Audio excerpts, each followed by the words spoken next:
दोस्तों, जब पेड़ गिरते हैं तो सिर्फ एक लकड़ी ही नहीं गिरती, एक इकोसिस्टम गिरता है, एक पूरा एनवायरनमेंट गिर जाता है।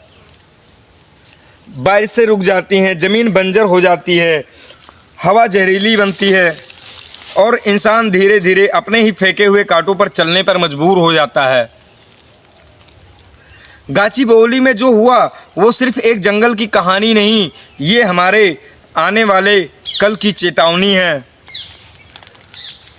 जंगल काटे जा रहे हैं, नदियां सूख रही हैं, पक्षी उड़ते नहीं हैं, डरते हैं। क्या हम अब भी चुप रहेंगे? क्योंकि अगर हमने अब अपनी आवाज़ नहीं उठाई तो हमारी आने वाले कल की पीढ़ी विनाश की तरफ जाएगी और यह धीरे धीरे जंगल ख़त्म हो जाएगा।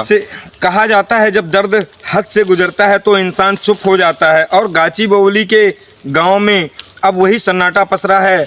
जहां कभी बच्चे पेड़ों के नीचे खेलते थे, अब वही ज़मीन उखड़ी हुई है और दिल भी। वह ज़मीन जहां पर हिरन दौड़ते थे, अब वहां पर मशीनें चलने लगी हैं, और वे लोग जो इस जंगल से जुड़े थे अब वो सिर्फ जंगल की यादों में बचे हैं।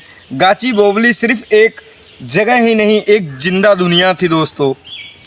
इस जंगल ने न जाने हमें कितनी गर्मियों में छांव दी, न जाने कितनी बार बारिश को सींचा,